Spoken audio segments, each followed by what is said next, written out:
Hello and welcome. Okay, let's talk about writing. For so many of us, right, just the thought of staring at a blank page can bring on this wave of anxiety. We have this idea of what a real writer's supposed to be, and we feel like we just don't measure up. But what if I told you the secret to great writing is actually embracing the exact opposite of perfection? All right, let's get into it.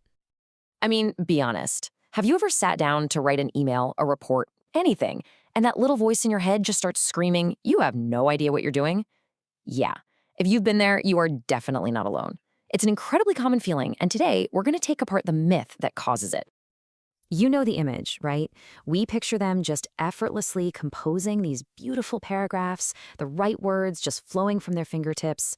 The author Anne Lamott actually has a name for this. She calls it the fantasy of the uninitiated. And it's a lovely picture for sure, but it's also a really destructive fantasy that holds so many of us back before we even start. So let's pull back the curtain on this myth, this whole great writer fantasy. Because to really break free from it, we first have to understand what it is we're up against. Okay, what's so wild about this is the huge difference between the two columns.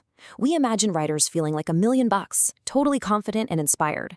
But Lamott says the reality, even for the pros, is that it often feels like, well, pulling teeth. They don't really know what they're doing until they've done it, and they start with these awful, just terrible first efforts. The fantasy isn't just a little bit wrong, it's the complete opposite of the truth. And yeah, this quote is definitely some dark humor, but it gets to a really important truth. That feeling of desperation, it isn't a sign that you're failing. It's actually a sign that you're in the trenches, doing the real work. The struggle isn't some obstacle to the process. The struggle is the process. So if that's the fantasy, what's the reality? Let's dive into the messy, but believe me, ultimately liberating truth about how good writing actually gets done.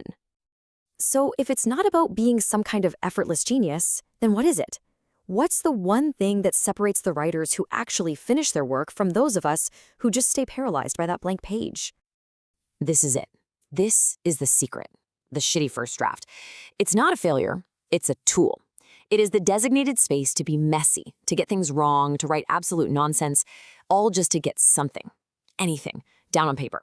It's really about giving yourself permission to be imperfect. And that comes directly from Anne Lamott herself.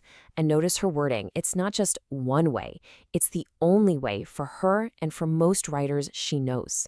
This idea is like a key that can unlock your creativity and finally silence that nagging inner critic. So why is this so powerful? Well, first, it basically tells that little perfectionist voice in your head to just be quiet for a little while. It gives your playful, creative side a chance to come out and just get words on the page. You know, a lot of the time, you don't even know what you really want to say until you start saying it. And here's the most important part. No one is ever going to see this draft. It's just for you. And somewhere in all that mess, there might be one single brilliant sentence that becomes the foundation for the entire piece. All right, so this all sounds good in theory, but what does it actually look like when you're doing it? Let's walk through a real-life example from Lamott's career back when she was a food critic for a magazine. So every single time, the process for her started with pure panic. She'd feel like it was over, that she was totally ruined. But then she'd remember the secret. Just start typing. She would write a first draft that was a complete mess, like twice as long as it needed to be, full of what she called stupefying descriptions, with no real ending in sight. It was a total brain dump. But then, the next day, she'd come back to it with a pen. She'd cross out all the terrible parts, maybe find a great sentence buried on page 2 that she could use as a new beginning, and then she'd polish it up. What started as a complete disaster almost always turned into a piece that was not just fine, but often really funny, weird, and helpful. And this right here really captures the whole lesson. The goal of that first draft isn't to create a finished product. No, the goal is just to generate raw material. It's about trusting the process, trusting that if you make a big enough mess, you'll be able to find something beautiful inside of it later on. So let's try to boil this all down into a super simple 3-step framework that you can use for any writing project, whether it's a quick email or a massive report.